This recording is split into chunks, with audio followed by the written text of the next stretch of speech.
তার এই ভিডিওটি কারা লিক করেছে এটা বের করা খুব সিম্পল এবং সহজ একটি হিসেব। ওই সময় কারা ডিউটিতে ছিলেন? আসিফ মাহমুদ সজীব ভুঁইয়া যখন বিমানবন্দর থেকে বিমানে যাচ্ছেন ওই সময়টা কারা ডিউটিতে ছিলেন? সিকিউরিটি ইনচার্জ কে ছিলেন? সিসিটিভি ক্যামেরার ফুটেজের দায়িত্বে কে ছিলেন? এদের অফিস টাইম শিডিউলটি টান দিলেই দেখা যাবে। অনায়াসে তারা বলে দিবে যে আমাদেরকে অমুক এই ভিডিও দিতে বলেছে। যদি এই ইস্যুতে তাদেরকে শনাক্ত করে আইনি ব্যবস্থা না নেওয়া হতে পারে, আগামী দিন মনে রাখবেন যে কেউ অনেক বড় বিপদে পড়বে।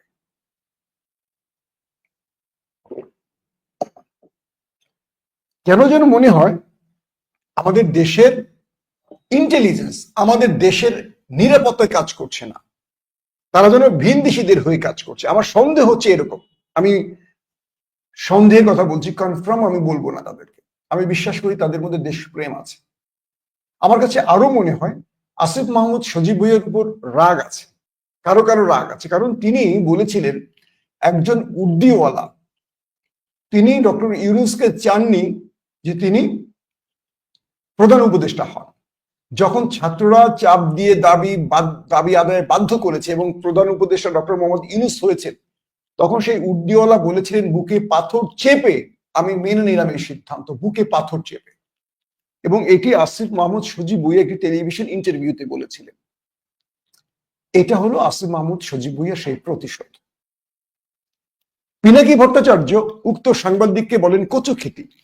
আমি তার প্রতি কোনো বিদ্বেষ রাখছি না, কারণ আমি কখনো ব্যক্তিগত আক্রমণে যাই না, কখনো ব্যক্তিগত বিষয় নিয়ে কথা বলি না। আমার যারা নিয়মিত দর্শক তারা জানেন যে আমি কাদা ছড়াছড়ির সাংবাদিকতা করি না, যে কারণে আমাকে নিয়েও কেউ কখনো কাদা ছড়াছড়ি করে না। আমি অন্যকে সম্মান দিতে জানি, বিনিময়ে অন্যরা আমাকে সম্মান দেয়। কিন্তু আমার প্রশ্ন হলো এখান থেকে আপনি কি প্রমাণ করতে চেয়েছেন? তার কাছে লাইসেন্স ছিল অস্ত্রের, তিনি ভুলে একটি ম্যাগজিন আনছেন। তিনি যদি কিছু ঘটাতে চাইতেন তার কাছে পিস্তলটা তো ছিল না। আপনি নিজেই লিখেছেন পিস্তল ছিল না। যে ছেলেগুলো গণ অভ্যুত্থানে একটি বিদেশি রাষ্ট্রের এজেন্সির টার্গেটে আছে, শক্তিধর আওয়ামী লীগের টার্গেটে আছে, তাদেরকে কোনোভাবে যদি কোনো জায়গায় অ্যাটাক করা হয় তাদের নিরাপত্তা আমাদের রাষ্ট্র দিতে পেরেছে এই দেশের রাষ্ট্র কখনো? প্রথম প্রশ্ন।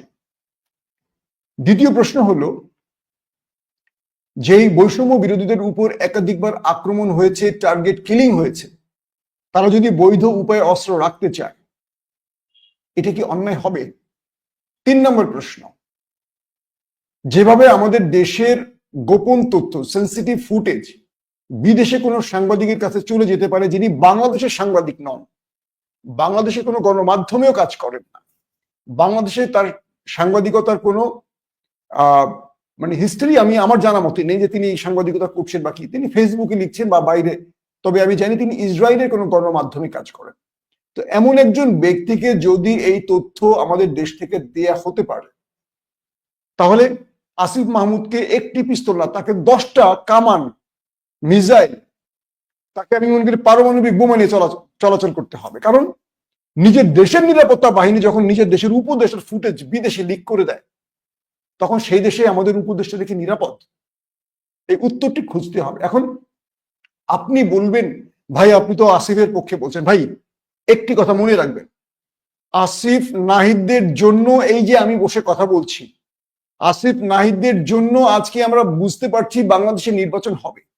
আসিফ নাহিদদের জন্য আমরা টেন্ডারবাজি, লুটপাট সব করতে পারছি। আসিফ মাহমুদদের জন্য আমরা আজকে লুটপাট করে খেয়ে পেট ভরে আর হজম করতে পারছি না, এত খাওয়া খেয়েছি। আসিফ মাহমুদদের জন্য আমরা আবার বাংলাদেশের নতুন সরকারকে ক্ষমতা দেখার স্বপ্ন দেখছি, যেটা আগামী 40-50 বছর আমাদের স্বপ্ন দেখা হতো না। এখন বলবেন আসিফ মাহমুদ কি করেছে? এই প্রশ্ন যদি করেন তাহলে আমি বলবো যে আপনার নেতা কি করেছে বলেন? জীবন তো সবসময় কর্মীরাই দেবে, এটাই নিয়ম। দিচ্ছে বাংলাদেশে কজন নেতা জীবন দিয়েছে বলেন? আমি জামাতের কথা বলি, বিএনপির কথা বলি, বাকি যত দল আছে তাদের প্রত্যেকের কথা বলি। আসিফরা নাহিদরা যা করেছে আমাদের জন্য, তাদের কাছে আমরা কৃতজ্ঞ নই। এখন তাদেরকে আমরা ভাজে পাইলে আটকানোর চেষ্টা করি। সোশ্যাল মিডিয়া একটা পোস্ট করলে এদের নিয়ে আমি দেখি অনেক বড় বড় দলের লোকেরা কিভাবে যে মানে নেমে পড়ে, রাতারাতি আমাদেরকে দালাল বানায় ফেলে।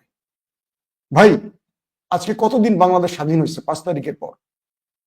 কোন একজন আমাকে নিয়ে একটা কমেন্ট করেন তো, রাষ্ট্রের কোনো গুরুত্বপূর্ণ কাজে তদবির করেছি? কোন একটা জায়গায় চাকরির অফারে গেছি? যাইনি। আমাকে অনেকেই প্রশ্ন করে যে আপনি দীর্ঘদিন দেশের বাইরে ছিলেন, দেশে এসছেন, কোথাও ঢুকে পড়েন? আমি বলছি যে না, এই টালমাটাল অবস্থায় কোথাও গিয়ে বেজ্জতি হব না, নিজের মতো আছে, চুপচাপ থাকি। কিন্তু কথাগুলো বলতে চাই সত্য, কারণ আমি আজকে আপনাকে নিয়ে মিথ্যা বললে কালকে আপনি আমাকে নিয়ে মিথ্যা বলবেন। আমি ব্যক্তিগতভাবে কাউকে আক্রমণ করি না, সেই সাংবাদিকের নামটাও আমি উচ্চারণ করি নাই, তার প্রতি শ্রদ্ধা রেখে করি নাই। কারণটা কি? আমি বিশ্বাস করি যে আমাদের নিজেদের নিরাপত্তার জন্য যদি আমরা নিজেরা হুমকি স্বরূপ হয়ে যাই, তাহলে ইরানের মতো বড় কিছু ঘটবে এই দেশে। আসিফ মাহমুদ সজীব ভুইয়ার আরেকটি কথা খেয়াল করেন, তিনি বলছেন যাদের দায়িত্ব শত্রুর উপর নজরদারি করে আমাদের জাতীয় নিরাপত্তা নিশ্চিত করা, তারা এখন নিজেদের সব শক্তি ও জনগণের অর্থ ব্যয় করছে দেশের নাগরিকদের উপর নজরদারিতে, টার্গেটেড চরিত্র হন। এটা খুব বড় একটি অভিযোগ। আচ্ছা, আমাদের দেশে পেগাসুস সফটওয়্যারটি কে এনেছে জানেন? বলা হচ্ছে যে সাংবাদিক এই রিপোর্টটি করেছেন আসিফের বিরুদ্ধে, তিনি এনেছেন। বাংলাদেশে এই যে ভয়ঙ্কর ভয়ঙ্কর অস্ত্রগুলো যে এসছে, ইসরায়েলের অস্ত্রগুলো কিভাবে এসছে জানেন? গত 15-16 বছরে আপনি মাটির 50 হাত নিচে হোয়াটসঅ্যাপ ব্যবহার করেছেন বা কোন একটি সফটওয়্যারে কথা বলেছেন, মানে অ্যাপস ব্যবহার করে, এটা হারুন বিপ্লবের কাছে চলে গেছে কিভাবে? পেগাসুসের মাধ্যমে। আপনাকে তুলে নিয়ে গুম করেছে, খুন করেছে, ক্রস ফায়ারে মেরেছে, আপনি পালিয়ে বাঁচতে পারেননি। কারণ কি জানেন? এই পেগাসুস, ইসরায়েলি এই সফটওয়্যার, এটা এনেছিল কাদের মাধ্যমে জানেন? এটার মধ্যে সেই একজন সাংবাদিক জড়িত ছিলেন, আমরা জানতে পেরেছি। তিনি অর্থের জন্য কাজ করেন, তিনি একটি আল জাজিরার প্রোগ্রাম ছাড়া আওয়ামী বিরোধী তার আমরা খুব বড় পরিসরে কাজ দেখিনি। সেটিরও মূল কারণ ছিল আজিজের সাথে তার ব্যক্তিগত ঝামেলা হয়েছে অর্থনৈতিক লেনদেনে।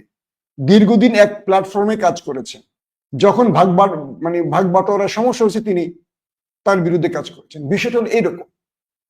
এখন প্রশ্ন হলো, আমি তার আবারও বলছি, তার ব্যক্তিগত চরিত্র নিয়ে আমার আলোচনা না, কিন্তু আমার প্রশ্ন হলো, আমাদের যে নিরাপত্তা বাহিনী আমাদের নিরাপত্তা দেবে, তারা যদি এইভাবে ফুটেজ লিক করে দেয় বিদেশি সাংবাদিকদের কাছে, আজকে যদি আসিফের উপর কোনো অ্যাসাসিনেশন হয়, কোনো অ্যাটাক হয়, এর দায় কে নেবে?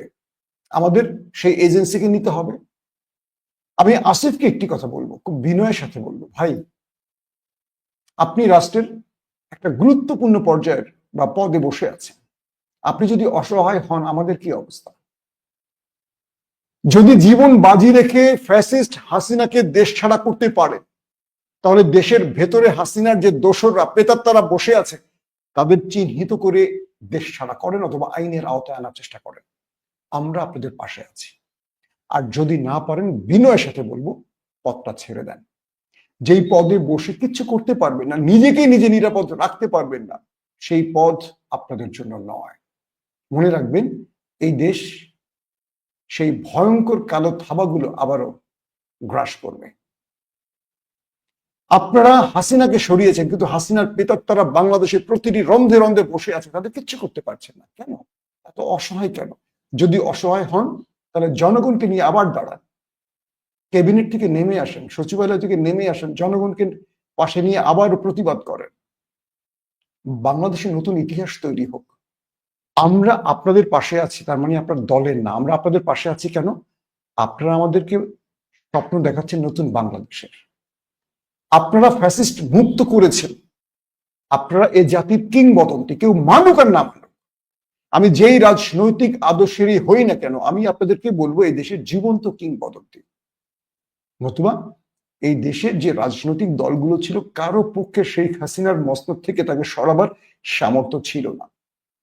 আপনারা যা পেরেছেন তার মূল্য হয়তো বিশ্বাসঘাতক রাজনীতিকরা আপনাকে দেবে না, কিন্তু এই জাতি আপনাদেরকে শ্রদ্ধার সাথে স্মরণ করবে, ভালোবাসায় বরণ করবে। আমার আজকের ভিডিও শেষ দুটো কথা। যে দেশের উপদেষ্টারা অসহায়, তাহলে সে দেশের মানুষের অবস্থা কতটা খারাপ সেটা বুঝতে পারছেন আপনারা। আর আরেকটি কথা শেষ সময় বলতে চাই, আমাদের সাংবাদিকতার লেভেলটা যেন কখনো দালালির পর্যায়ে না চলে যায়। আমরা যেন কোনো বিশেষ সংস্থা, বিশেষ পক্ষের দালালি করতে অর্থের বিনিময়ে কাজ না করি। আর জাতি হিসাবে আপনাকে একটা জিনিস মনে রাখতে হবে, আপনি যদি অকৃতজ্ঞ হন, আপনার জন্য আগামীর ফল ভালো হবে না। কারো কথায় দৌড়বেন না, চিলের কান নিয়ে গেছে বলে তার পেছনে ছুটবেন না, আগে বোঝার চেষ্টা করেন। আসিফ মাহমুদের এই মামুলি বিষয়টাকে যারা এত বড় করে দেখছেন, তাদের কাছে একটি অনুরোধ, যারা আজকে আপনাকে সংবাদের খোরাক তৈরি করে দিচ্ছে, কালকে তারা আপনাকে সংবাদের শিরোনাম করবে। এই আজিজের সাথে, মানে সেনাপ্রধান, সাবেক সেনাপ্রধান আজিজের সাথে যাদের সখ্যতা ছিল, তারাই আজিজকে 12টা বাজিয়েছিল। এই ব্যক্তিগত দ্বন্দ্ব, অর্থের দ্বন্দ্ব, স্বার্থের দ্বন্দ্ব খুবই ভয়ঙ্কর। সো আমরা চাই আমাদের দেশের দেশপ্রেমিক সেনাবাহিনী এই বিষয়টি বুঝুক। আমরা আমাদের সেনাবাহিনীকে ভালোবাসি, হৃদয় দিয়ে ভালোবাসি, প্রাণ দিয়ে ভালোবাসি, কিন্তু আমরা এটাও বলি আমাদের সেনাবাহিনীর মধ্যে, আমাদের এজেন্সির মধ্যে, আমাদের গোয়েন্দা বাহিনীর বিভিন্ন সংস্থার মধ্যে থাকতে পারে এখনো বিদেশি চর। ইরানের মতো একটি দেশে যেভাবে পুরো রাষ্ট্রকে ঝাঁকিয়ে দিয়েছিল মোসাদ তার এজেন্সি দিয়ে, 25 জন টপ ব্যক্তিকে, রাষ্ট্রের সর্বোচ্চ পদবীধারী 25টা ব্যক্তিকে এক রাতে শেষ করে দিয়েছিল শুধু বিশ্বাসঘাতকদের মাধ্যমে মোসাদ। আমাদের রাষ্ট্রে আর ভঙ্গুর দশা। আসিফের কিচ্ছু হবে না। আজকে আসিফের বিরুদ্ধে কথা বলছেন, কালকে আপনি অনিরাপদ হবেন।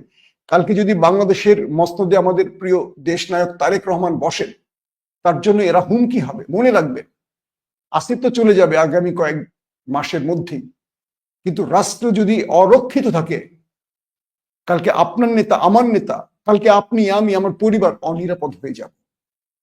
অতএব সাবধান হতে হবে।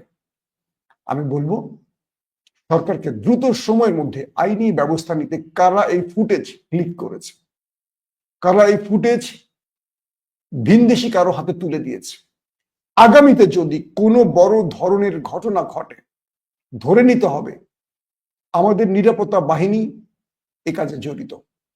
এই ফুটেজ কারা দিয়েছে এটা আমরা দ্রুত দেখতে চাই। যদি সরকার ব্যবস্থা না নেয়, এটা নিয়ে অনেক বড় আলোচনা শুরু হবে। মনে রাখবেন, এই দায় যারা দায়িত্বরত কেউ এড়াতে পারবেন না। অবশ্যই তাদের এই দায়িত্ব নিতে হবে। আল্লাহ হাফিজ। ওপেন দাইস মানে সত্যকে সত্য বলা, মিথ্যেকে মিথ্যে বলা। আমরা শোনা কথা নয়, চোখে যা দেখি তাই বলি।